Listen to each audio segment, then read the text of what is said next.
Thank you for joining Wars of the Roses. As we continue with Part 10, The Entered Apprentice or the First Degree from the Freemason's Manual or Illustrations of Masonry by Jeremiah Howe. The Entered Apprentice. Chapter 10, The Entered Apprentice or the First Degree.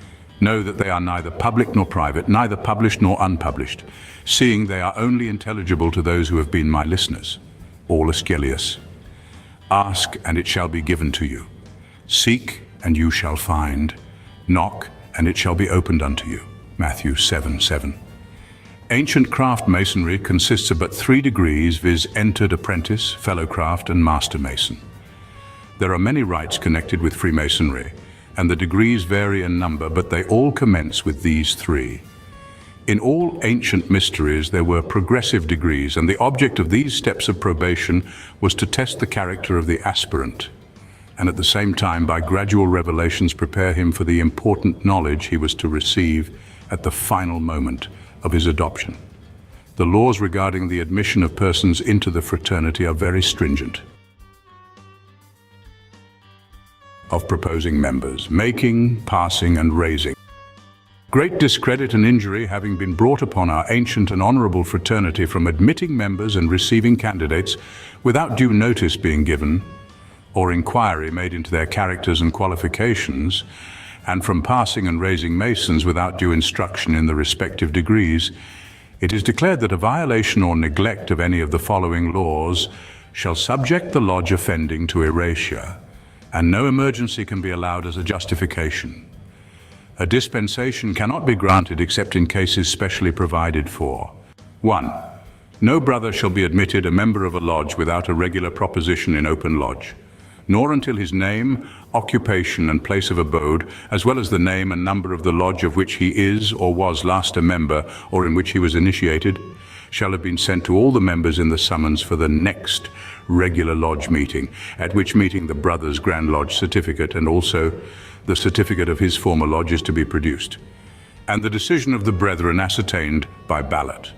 When a lodge has ceased to meet, any former member thereof shall be eligible to be proposed and admitted a member of another lodge. On producing a certificate from the Grand Secretary, stating the fact and specifying whether the brother has been registered and his quarterage duly paid. 2. No person shall be made a Mason without a regular proposition at one lodge and a ballot at the next regular lodge, which shall not take place unless his name, addition or profession, and place of abode shall have been sent to all the members in the summons. In cases of emergency, the following alteration is allowed. Any 2 members of a lodge may transmit in writing to the master the name and cetera of any candidate whom they may wish to propose, and the circumstances which cause the emergency, and the master, if it be proper, shall notify the same to every member of his lodge, and may summon a lodge to meet at a period of not less than 7 days from the issuing of the summons, for the purpose of balloting for the candidate. And if the candidate be then approved, he may be initiated into the first degree. The master shall, previous to the ballot being taken, cause the proposition and emergency to be recorded in the minute book of the lodge. 3. No man shall be made a Mason in any lodge under the age of 21 years, unless by dispensation from the Grand Master or Provincial Grand Master. Every candidate must be a free man, his own master, and at the time of initiation in reputable circumstances. Previous to his initiation, he must subscribe his name at full length to a declaration of the following import.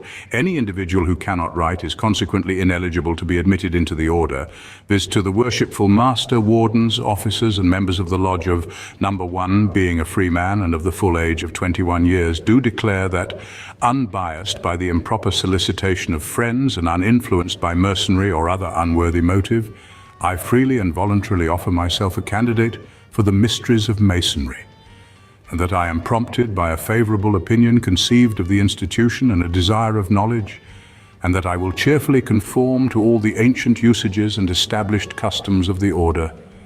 Witness my hand, this day of witness. 4. No person can be made a Mason in, or admitted a member of a lodge, if on the ballot 3 black balls appear against him. But the bylaws of a lodge may enact that 1 or 2 black balls shall exclude a candidate. 5. Every candidate shall, on his initiation, solemnly promise to submit to the constitutions and to conform to all the usages and regulations of the craft. 6.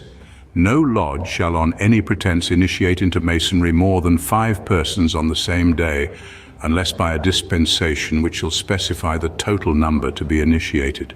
7. No lodge shall confer more than 1 degree on any brother on the same day, nor shall a higher degree be conferred on any brother at a less interval than 4 weeks from his receiving a previous degree, nor until he has passed an examination in open lodge in that degree. 8. No other lodge shall initiate any non-commissioned officer or corporal belonging to a regiment or battalion to which a military lodge is attached, nor shall any lodge initiate any military person below the rank of a corporal, except as a serving brother, or by dispensation from the Grand Master or Provincial Grand Master. 9. No person shall be made a Mason for less than 3 guineas exclusive of the registering fee, nor shall a lodge on any pretense remit or defer the payment of any part of this sum. The member who proposes a candidate must be responsible to the lodge for all the fees payable on account of the initiation. This is not to extend to the making of serving brethren, who may be initiated by the lodge which they are to serve, provided that no fee or reward be taken, and that a dispensation from the Grand Master or Provincial Grand Master be first obtained, which shall be specified in the return made to the Grand Secretary. But a brother so initiated cannot be a member of the lodge in which he was initiated, though eligible to become a subscribing member of any other lodge, and upon being registered as a joining member of such other lodge, and paying his contributions in like manner with other members, he is entitled to all the privileges and benefits of the craft. If, however, there be no other lodge in the vicinity of his dwelling, of which he can become a member, he may be permitted to pay, through the lodge in which he was initiated, the quarterly dues to the Fund of Benevolence, and after having served the lodge and paid such dues for 4 years at least, may be considered eligible to be relieved in case of distress, and entitled to the other privileges of the craft in the same manner as if he had been a regular subscribing member. As it generally happens that first impressions are too powerful to be obliterated by time or circumstances, it is of vital importance that the most reverential attention be paid by every brother in the lodge during the ceremony of initiation. No one therefore ought to preside who has not a clear enunciation and ready and reverential delivery. The degree is remarkable for the beauty of the morality which it inculcates, and for the practical lesson enforced on the mind of the neophyte in the exercise of beneficence and charity. The entered apprentice is the first degree in Masonry, and although it supplies no historical knowledge, it is replete with information on the internal structure of the order. It is remarkable for the beauty of the morality which it inculcates. In this degree, the neophyte has impressed on his mind, by symbolic ceremonies too important in their character ever to be forgotten, a lesson of humility and contempt of worldly riches and earthly grandeur. The beauty of holiness and charity are depicted in emblematic modes, stronger and more lasting than mere language can express, and the convert is directed to lay a cornerstone of virtue and purity, upon which he is charged to erect a superstructure alike honorable to himself and to the fraternity into which he is admitted. On the threshold, the candidate for the mysteries and privileges of Freemasonry is required to declare that he presents himself of his own free will and accord, that it is under no influence exercised by others to enter the order, and he promises that if admitted, he will submit to the laws and constitutions of the order. The first sound the aspirant then hears is prayer. The divine aid in his favor is thus invoked. Vouchsafe thine aid, Almighty Father and Supreme Ruler of the universe, to this our present convention, and grant that this candidate for Masonry may dedicate and devote his life to thy service and become a true and faithful brother amongst us. Endue him with a competency of thy divine wisdom, that by the secrets of this art he may the better be enabled to display the beauties of godliness to the honor and glory of thy holy name, so mote it be. It is a duty incumbent on the master of a lodge, before the ceremony of initiation takes place, to inform the candidate of the purpose and design of the institution, to explain the nature of his solemn engagements, and in a manner peculiar to Masons, to require his cheerful acquiescence to the tenets of the order.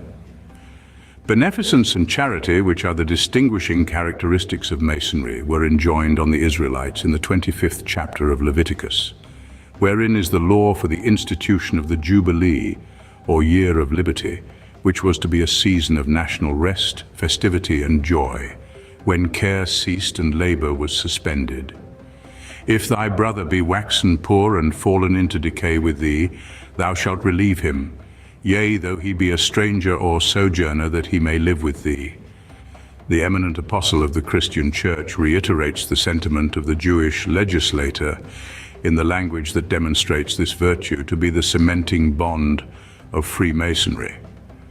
Though I speak with the tongue of men and of angels and have not charity, I become as sounding brass or a tinkling cymbal, and though I have the gift of prophecy and understand all mysteries and knowledge and have all faith, so that I could remove mountains and have not charity, I am nothing.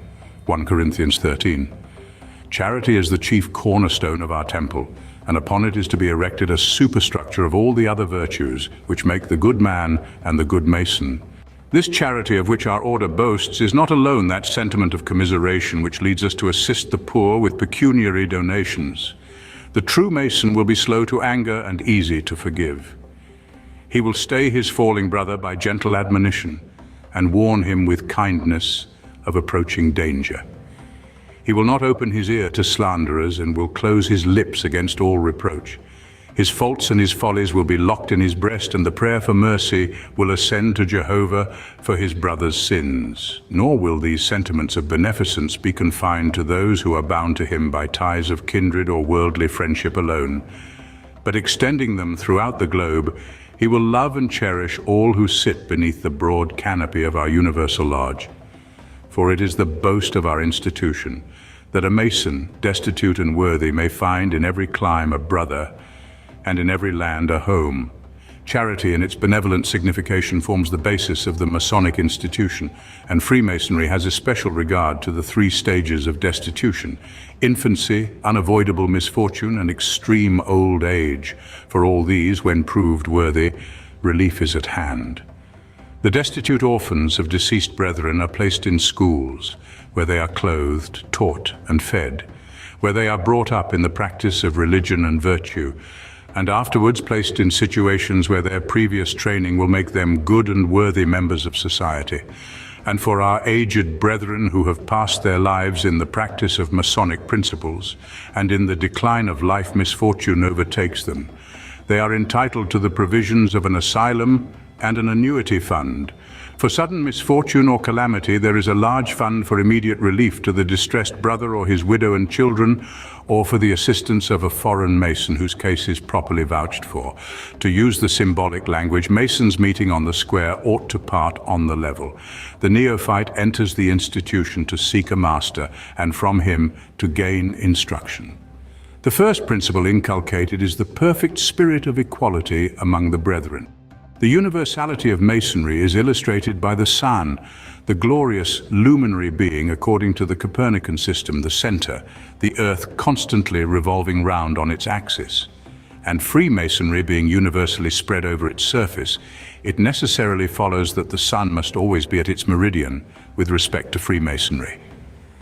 A thorough knowledge of the Holy Scriptures is requisite to make a perfect Mason, and hence, as having its origin in an association of builders, the construction of a lodge is symbolically a rebuilding of the glorious temple erected by the Grand Master, King Solomon, who is represented by the Master of the Lodge.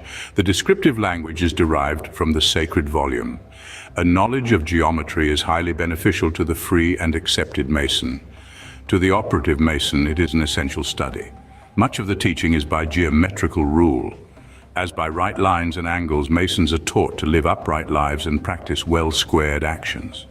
The first objects to which the eyes of the newly admitted brother are directed are the three great emblematic lights of Masonry: the volume of the sacred law, the square, and the compasses, which by their emblematic teaching instruct man in the great duties of life, to his God, his neighbor, and himself. Subordinate to these great lights, there are in Masonry three lesser lights, viz. The representatives of the sun as ruling or enlightening the day, the moon as the ruler or illuminator of the night, and the master of the lodge as the instructor of the brethren. These lights from their position have also an astronomical reference, as showing the course of the sun, which, rising in the east, gains its due effulgence in the south and sets in the west.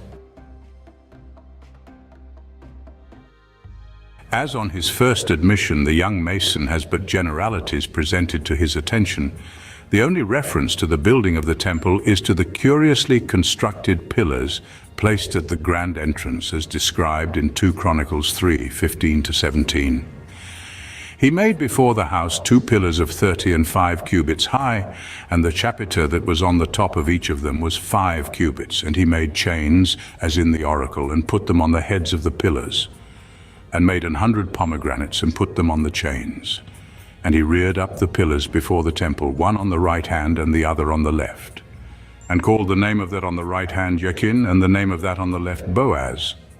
The badge of the entered apprentice mason is by its whiteness a symbol of purity, and has ever been esteemed as more valuable for its antiquity than any other badge, and more worthy of regard than the sovereign order of the Garter, the highest prized order of knighthood in the world. The lambskin or white leather apron is the first gift bestowed by the master on the newly initiated apprentice. It resembles the apron worn by the operative masons to preserve their garments, but we, as speculative masons, use it for a more noble purpose. By the whiteness of its color and the innocence of the animal from which it is obtained, we are admonished to preserve that blameless purity of heart and conduct which will alone enable us hereafter to present ourselves before the Grand Master of the universe, unstained with sin and unsullied with vice. Eumolpus of Thrace was initiated in the mysteries of Ceres at Eleusis, 1350 BC, and made Hierophantes or high priest, and the office remained in his family for 1200 years. It was he who instituted the lambskin as a symbol of peace and goodwill, hence our ancient brethren insisted on our badge being only worn when love and harmony prevailed, and the practice has been held through all time to this day. Thus it is truly asserted it is more ancient than the Roman eagle or golden fleece. The first tools put into the hand of the young operative mason are the 24-inch rule, the hammer, and the chisel. These are used to measure his work, to knock off all superfluities, and to smoothen the surface of the stone. The speculative mason morally uses them thus. By the 24-inch rule, he measures the natural day and divides it in portions for the 3 great duties of life which throughout the whole human scheme are ever presented to view: prayer to the Most High, labor and necessary refreshment with repose, and service to his brother or neighbor in time of need. The stonemason's hammer, or gavel as it is termed, is a symbol of conscience or man's knowledge of his thoughts and premeditated actions, which should curb all vanity and worldly mindedness which interfere with that purity of heart essential to a good mason. The chisel is an emblem of the advantages of education, which enables man to cultivate his intellectual powers and thus fit him for society. Man, like the generous vine, supported lives. The strength he gains is from the embrace he gives. The initiation of the apprentice mason being completed, he is then further instructed in Masonic requirements with the following charge. Brother, as you have now passed through the ceremonies of your initiation, allow me to congratulate you on being admitted a member of our ancient and honorable society. Ancient, no doubt it is, as having subsisted from time immemorial, and honorable it must be acknowledged to be, because by a natural tendency it conduces to make all those honorable who are strictly obedient to its precepts. Indeed, no institution can boast a more solid foundation than that on which Freemasonry rests. The practice of social and moral virtue, and to so high an eminence has its credit been advanced, that in every age monarchs themselves have become the promoters of the art, have not thought it derogatory from their dignity to exchange the scepter for the trowel, have patronized our mysteries, and even joined in our assemblies. As a Mason, I would first recommend to your most serious contemplation the volume of the sacred law, charging you to consider it as the unerring standard of truth and justice, and to regulate your actions by the divine precepts it contains. Therein, you will be taught the important duties you owe to God, to your neighbor, and to yourself. To God by never mentioning his name, but with that awe and reverence which are due from the creature to his creator, by imploring his aid on all your lawful undertakings, and by looking up to him in every emergency for comfort and support. To your neighbor, by acting with him upon the square, by rendering him every kind office which justice or mercy may require, by relieving his distresses and soothing his afflictions, and by doing to him as in similar cases you would wish he should do to you. And to yourself, by such a prudent and well-regulated course of discipline as may best conduce to the preservation of your corporeal and mental faculties in their fullest energy, thereby enabling you to exert the talents wherewith God has blessed you, as well to his glory as to the welfare of your fellow creatures. As a citizen of the world, I am next to enjoin you to be exemplary in the discharge of your civil duties by never proposing or at all countenancing any act that may have a tendency to subvert the peace and good order of society, by paying due obedience to the laws of any state which may for a time become the place of your residence or afford you its protection, and above all, by never losing sight of the allegiance due to the sovereign of your native land, ever remembering that nature has implanted in your breast a sacred and indissoluble attachment to that country from which you derived your birth and infant nurture. As an individual, I am further to recommend the practice of every domestic as well as public virtue. Let prudence direct you, temperance chasten you, fortitude support you, and justice be the guide of all your actions. Be especially careful to maintain in their fullest splendor those truly Masonic ornaments which have already been amply illustrated, benevolence and charity. Still, however, as a Mason, there are other excellencies of character to which your attention may be peculiarly and forcibly directed.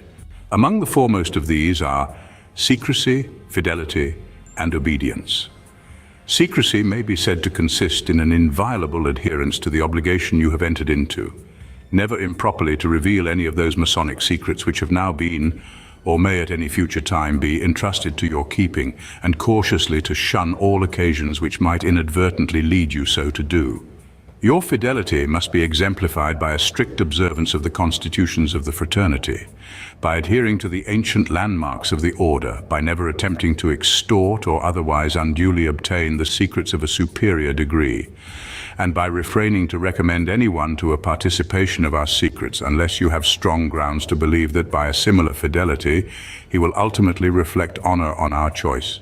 So must your obedience be proved by a close conformity to our laws and regulations, by prompt attention to all signs and summonses, by modest and correct demeanor whilst in the lodge, by abstaining from every topic of religious or political discussion, by ready acquiescence in all votes and resolutions duly passed by the brethren, and by perfect submission to the master and his wardens, whilst acting in the discharge of their respective offices.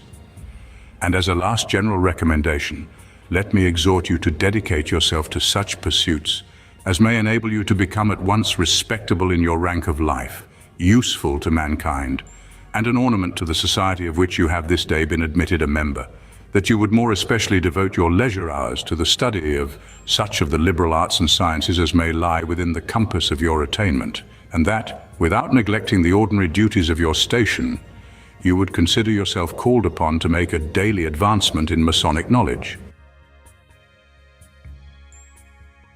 Whatever business may have been entered upon, or in whichever degree the lodge may have been opened, the final close is in the first degree, in order to give the apprentice Mason his share in the proceedings of the meeting, and the master invariably solicits the sentiments of each member on any point of interest, either to the craft generally or the particular lodge, and concludes the meeting by one and all offering up their thanks to the great architect of the universe for favors received, and a supplication to the same high power that he will, by his beneficence, continue his support to the order, by cementing its members in love and unity, adorning them with all the divine virtues. Remarks on the first lecture. Having illustrated the ceremony of opening and closing the lodge and inserted the prayers and charges usually rehearsed in our regular assemblies on those occasions, we shall now enter on a disquisition of the different sections of the lectures, which are appropriated to the 3 degrees of the order, giving a brief summary of the whole, and annexing to every remark the particulars to which the section alludes. By these means, the industrious Mason will be better instructed in the regular arrangement of the lectures and be enabled with more ease to acquire a competent knowledge of the art. The first lecture is divided into sections, and each section is subdivided into clauses. In this lecture, virtue is painted in the most beautiful colors, and the duties of morality are strictly enforced. Here we are taught such wise and useful lessons as prepare the mind for a regular advancement in the principles of knowledge and philosophy, and these are imprinted on the memory by lively and sensible images, well calculated to influence our conduct in the proper discharge of the duties of social life. The first section of this lecture is suited to all capacities and may and ought to be known by every person who wishes to rank as a Mason. It consists of general heads, which, though they be short and simple, will be found to carry weight with them. They not only serve as marks of distinction, but communicate useful and interesting knowledge when they are duly investigated. They qualify us to try and examine the rights of others to our privileges while they demonstrate our own claim. And as they induce us to inquire minutely into other particulars of greater importance, they serve as a proper introduction to subjects which are more amply explained in the following sections. The second section makes us acquainted with the peculiar forms and ceremonies which are adopted at the initiation of candidates into Masonry, and convinces us, beyond the power of contradiction, of the propriety of our rights, whilst it demonstrates to the most skeptical and hesitating mind their excellence and utility. The third section, by the reciprocal communication of our marks of distinction, proves the regularity of our initiation and inculcates those necessary and instructive duties which dignify our character in the double capacity of men and Masons. The fourth section rationally accounts for the origin of our hieroglyphical instruction and points out the advantages which accompany a faithful observance of our duty. It illustrates at the same time certain particulars, our ignorance of which might lead us into error and which, as Masons, we are indispensably bound to know. It illustrates also the symbolic pillars by which the lodge is supported and the moral virtues of faith, hope, and charity, allegorically described as the three principal staves of the Masonic ladder. To make daily progress in the art is a constant duty and expressly required by our general laws. What end can be more noble than the pursuit of virtue? What motive more alluring than the practice of justice? Or what instruction more beneficial than an accurate elucidation of symbols which tend to improve and embellish the mind? Everything that strikes the eye more immediately engages the attention and imprints on the memory serious and solemn truths. Masons have, therefore, universally adopted the plan of inculcating the tenets of their order by typical figures and allegorical emblems to prevent their mysteries from descending within the familiar reach of inattentive and unprepared novices from whom they might not receive due veneration.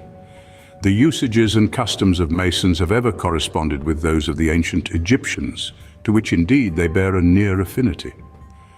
Those philosophers, unwilling to expose their mysteries to vulgar eyes, concealed their particular tenets and principles of polity and philosophy under hieroglyphical figures, and expressed their notions of government by signs and symbols, which they communicated to their magi alone, who were bound by oath never to reveal them.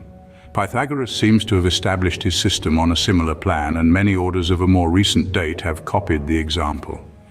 Masonry, however, is not only the most ancient, but the most moral institution that ever subsisted, as every character, figure, and emblem depicted in the lodge has a moral meaning, and tends to inculcate the practice of virtue on those who behold it. The fifth section explains the nature and principles of our institution, and teaches us to discharge with propriety the duties of the different departments which we are appointed to sustain in the government of the lodge. Here, too, our ornaments are displayed, and our jewels and furniture specified, while a proper attention is paid to our ancient and venerable patron.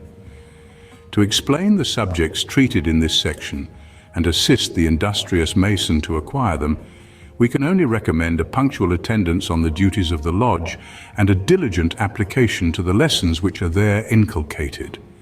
The sixth section strengthens those which precede and enforces, in the most engaging manner, a due regard to character and behavior, in public as well as in private life, in the lodge as well as in the general commerce of society. This section forcibly inculcates the most instructive lessons. Brotherly love, relief, and truth are themes on which we here expatiate. By the exercise of brotherly love, we are taught to regard the whole human species as one family, the high and low, the rich and poor, who, as children of the same parent and inhabitants of the same planet, are to aid, support, and protect each other. On this principle, Masonry unites men of every country, sect, and opinion, and conciliates true friendship among those who might otherwise have remained at a perpetual distance. Relief is the next tenet of the profession, and though to relieve the distressed is a duty incumbent on all men, it is more particularly so on Masons, who are linked together by an indissoluble chain of sincere affection. To soothe calamity, alleviate misfortune, compassionate misery, and restore peace to the troubled mind is the grand aim of the true Mason. On this basis, he establishes his friendships and forms his connections. Truth is a divine attribute and the foundation of every virtue. To be good and true is the first lesson we are taught in Masonry. On this theme we contemplate and by its dictates endeavor to regulate our conduct. Influenced by this principle, hypocrisy and deceit are unknown in the lodge. Sincerity and plain dealing distinguish us, while the heart and tongue join in promoting the general welfare and rejoicing in each other's prosperity. To this illustration succeeds an explanation of the four cardinal virtues: temperance, fortitude, prudence, and justice. Temperance is that due restraint upon our affections and passions, which renders the body tame and governable, and frees the mind from the allurements of vice.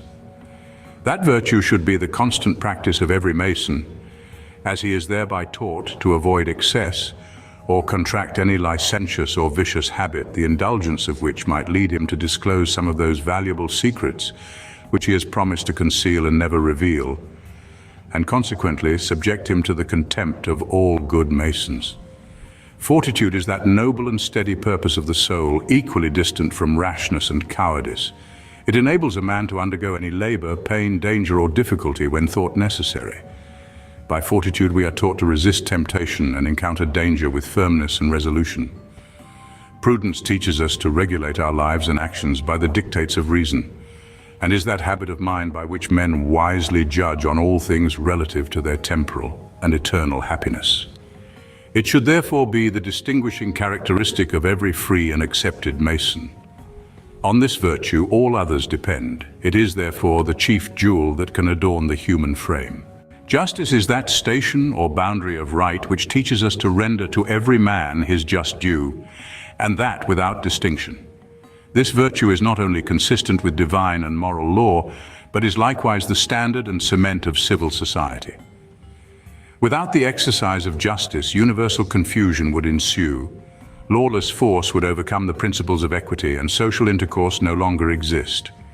So as the practice of justice in a great measure constitutes the real good man, it ought to be the invariable habit of every Mason never to deviate from it in the smallest way, but be just and upright in all things. The explanation of these virtues is accompanied with some general observations on the equality observed among Masons in the lodge. No estrangement of behavior is discovered, influenced by the same principle, and uniformity of opinion which is useful in exigencies and pleasing in familiar life universally prevails, strengthens the ties of friendship and promotes love and esteem. Masons are brethren by a double tie, and among them as brothers no invidious distinctions exist, merit being always respected, and honor rendered to whom honor is due.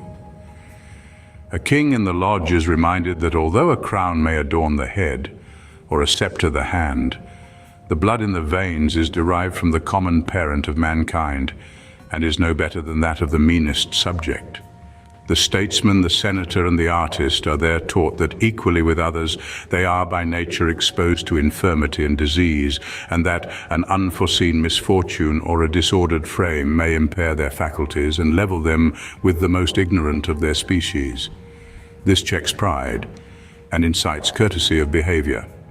Men of inferior talents, or who are not placed by fortune in such exalted stations, are instructed to regard their superiors with peculiar esteem, when they discover them voluntarily divested of the trappings of external grandeur and condescending in the badge of innocence and bond of friendship, to trace wisdom and follow virtue, assisted by those who are of a rank beneath them. Virtue is true nobility, and wisdom is the channel by which virtue is directed and conveyed. Wisdom and virtue only mark distinction among Masons. The seventh and last section is an elucidation of the two denominations of Masons, free and accepted and operative, with an examination in detail of the points which peculiarly mark the former, and concluding with the following illustration of what is and ought to be the distinguishing characteristics of every free and accepted Mason, viz. Virtue, honor, and mercy. Virtue. In perusing the records of ancient Rome, we find that the consul Marcellus intended to erect a temple to be dedicated both to virtue and honor, but was for a time prevented carrying the project into execution. And he afterwards founded two temples. So situate, the only avenue to the temple of honor was through that of virtue, thereby leaving an excellent moral to posterity. Virtue is the highest exercise and improvement of reason, the integrity, harmony, and just balance of affection, the health, strength, and beauty of the soul.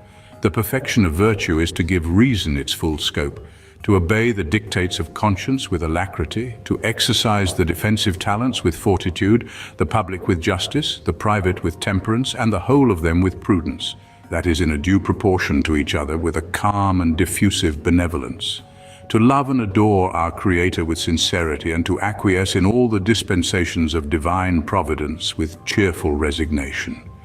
Every approach towards this standard is a step towards perfection and happiness. A deviation therefrom leads to vice and misery. Honor is the most manly and dignified sentiment or impulse of the soul which virtue can inspire, and the actions of all good men are regulated by honor, inasmuch as it renders unnecessary the forms that are found requisite to bind those who are destitute of this refined principle. It is also the highest incentive to the performance of the most heroic and disinterested actions, as it implies the united sentiments of faith, truth, and justice, carried by an enlightened mind far beyond the moral obligations which the laws of our country require, or can punish the violation of.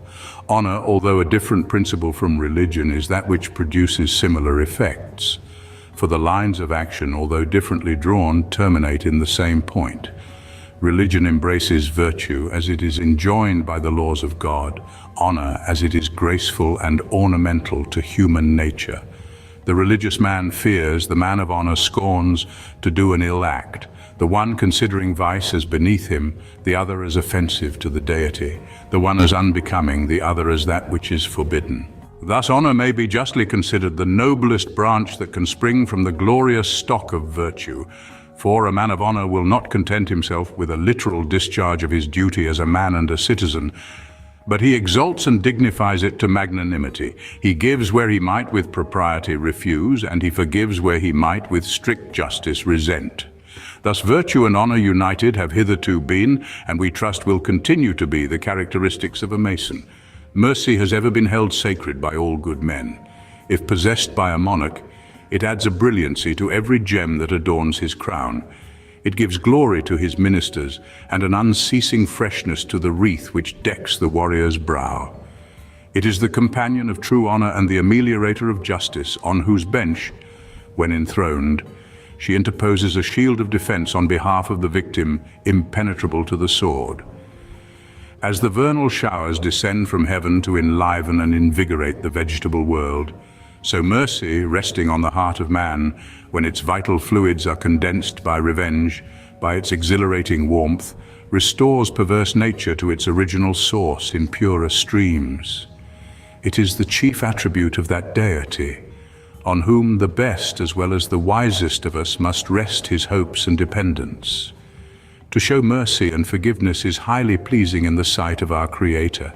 We are told that, "Blessed are the merciful, for they shall obtain mercy, not only in this transitory life, but at the final day of retribution, when summoned before God's awful tribunal, when the actions done in this life are unfolded to view."